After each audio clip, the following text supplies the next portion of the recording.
So we're behind the scenes for our first of many Mythbuster playlists. So we got our friends Braden and Christopher here, also fellow Tesla owners. They're gonna help us film our first video on the Mythbusters film series. Say hi, this is Braden. Hi. Hi. Christopher, and you guys know the other Tesla geek here, Russell. So we're getting ready to shoot a video that's gonna explain to everyone all about the Tesla batteries. Now we're gonna sit down and dissect an 18650 battery. Hope you guys enjoy it.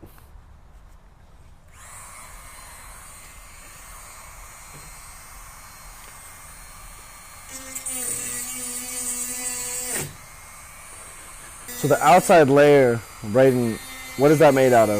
That's made out of aluminum. Aluminum, okay. So, I'm assuming that's for it to be lightweight, right? They're trying not to add too much weight in the car. So underneath the car, it's basically a bunch of these batteries stacked next to each other, right? right, yeah, Okay. so they're hooked up in small groups that are then hooked up to bigger groups Okay.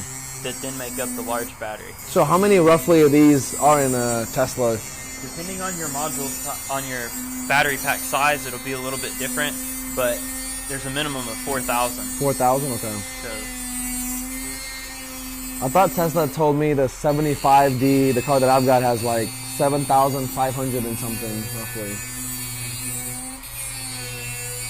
It doesn't seem like it's too difficult to get through the aluminum layer. Like just a little bit of touch from the Dremel here is cutting through it pretty quick. So you can tell it's not like a huge, shell or anything like that. It's just like enough to keep everything kind of intact.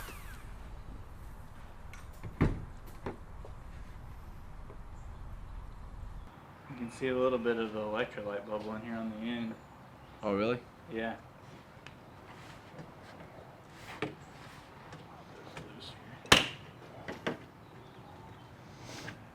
Yeah, see?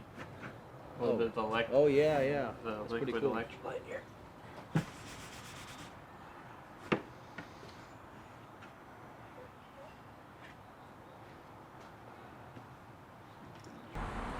So that's Christopher's opening out the, I'm seeing a little bit of like a gold or copperish color.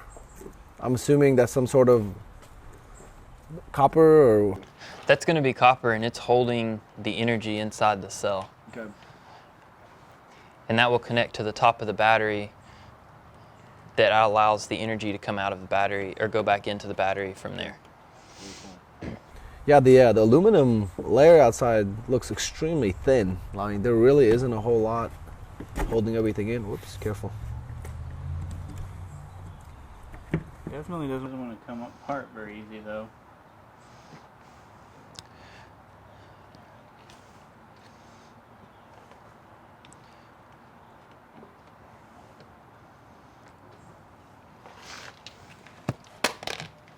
And the way that the cells connect to the car is actually pretty ingenious. There's a small loop that will sit on top of that battery, and that also acts as a fuse. So if you were to have a problem with that cell, if it were to short out or something, it will burn up that loop, which will disconnect it from the battery pack. Oh, so wow. it's another fail-safe inside the design. Nice, we're getting to the middle here. Wow, that's really cool. So, to be honest, guys, I didn't know what to expect from inside the battery. But as we're rolling it out, you can already kind of see, or as they open it out, it kind of looks like it's just like film, like, like the old Kodak films that kind of have a roll. That's essentially what it looks like in here. And as he's getting everything out here, it's real compact. There we go. There we go. This. I'll try to get the, there we go. Okay. So, the thing that a lot of people don't know about these two is that this main shell here is actually the whole thing of it is the negative side. The only thing that separates the negative and the positive is you can see that little plastic ring there. When it's all sealed up, that's the only thing that separates the two. And then you can see the connection there. They do Oh, okay. Very cool. A spot weld to from the top of the pack to the positive there. Okay. So, see, it's just kind of rolled up together and then taped. You think that green tape is just to hold it in place, almost like a duct tape type thing? Yeah. I don't think it serves anything. Okay, so now you're rolling it out. Okay.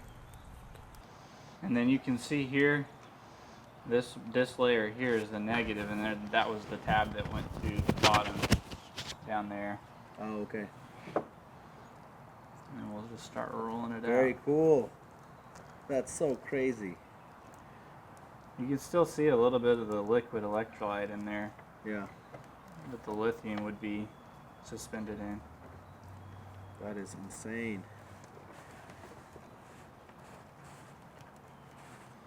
Wow. So let's just like break this down for our viewers layer by layer and explain kind of what they're seeing inside of this thing. Cool. So this is just like protect the covering that keeps each layer, I guess, from touching each other. Correct. More than anything. Okay. Because if you were to allow them to touch each other, it's going to So we got one short out here. and possibly catch on There's fire. There's two kind of protective layers that are protecting each layer from touching each other. I believe this graphite lichen layer is the actual lithium layer. Isn't that correct? Correct. So there's actually not very much lithium in a lithium-ion battery. That's really? a really common misconception. It's a very small amount of lithium. So for anyone that thinks that, you know, now that we're moving to electric cars, we're going to run out of lithium instead of running out of oil, that's completely incorrect. There's more lithium than we will ever be able to use. You know, it looks like they've like ground it down or something. It's almost like a liquid form or something, right? Like Yeah, really thin powder, and then they just lay it down and on these strips. And there should be a metal kind of sandwich in between these layers of the compound that they have in here. And depending on what the manufacturer wants to do with the batteries, it'll be different mixes of materials and metals to get the right chemistry that they need. Okay, cool.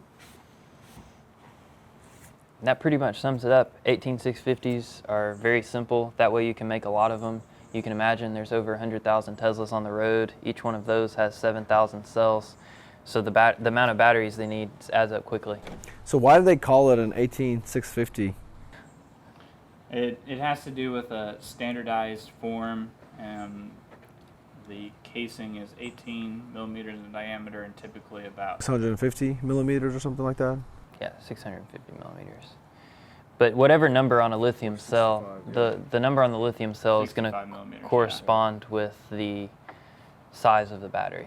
Not about it. It doesn't have anything to do with its energy density. It's all about the physical structure of the battery. Cool. So, with the recent Galaxy Note 7 debacle that happened with their batteries, I'm sure a lot of our viewers and a lot of people in general are very concerned about having 4,000 plus of these batteries in a Tesla. So how does that work? I mean, are these batteries safe? What kind of fail-safe does Tesla have put in place for these batteries? So these batteries are extremely safe, especially inside the car. They have a lot of preventative measures. So inside here, there is a pressure relief. So if the battery was to short out and then there would just become pressure, instead of exploding, it would just let that pressure escape. And that's a fail-safe. Okay. Also, instead of there being a hard connection to the car with the battery, it's just a cable that lays really gently on top. Oh, okay. And that acts as a fuse. So if there was to be a short with this cell, it would burn that fuse off and isolate this battery from the rest of the batteries. Okay. So if there are batteries that are malfunctioning, they kind of get trapped in their own little unit. It doesn't spread to the rest of the batteries in the car. Exactly. So that's what keeps it from catching on fire and there being a large explosion, because you're containing the issue to one cell. Okay.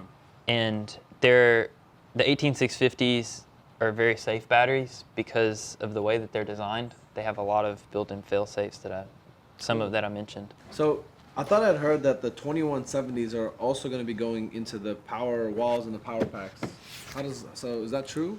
That's true. So they're using all the knowledge that they learned from the Roadster and the Model S and the Model X, and carrying that into the Model 3 and also their Tesla energy products, the Tesla Power Wall and the Tesla Power Pack for industry. Okay. But they're going to use all the same cells, the 2170s, because that's the best thing out, and they're also going to use a lot of the packing. The way that these cells connect together is going to be, so it's going to be like having that density or saving space is probably the most important part. Correct. Of all this, right? And just like you want the battery in your car to be hold a smallest footprint as possible, you also want the battery that's going to be in your garage or on the side of your house to be as small as possible. So there are a lot of parallels, a lot of similarities. So my last question has to do with, this is a question that I get asked all the time by just people that I run into in the Tesla world, is it has to do with battery degradation. So we buy these vehicles, we've got 5,000 plus these batteries stacked up in there, and let's say I drive this car for 5 years. Are these batteries just gonna, just like my batteries at home, my AA's, just run out of batteries and I'm stuck with a car that doesn't work? Well, it's going to be a little bit different than, almost everybody's gone out to their car on a cold morning and it just wouldn't start. That's not how lithium works. Lithium batteries are going to slowly lose their capacity over time. They're not going to be good one day and bad the next. Okay. So you're never going to walk out to your Tesla and get in and it's not going to start. Okay.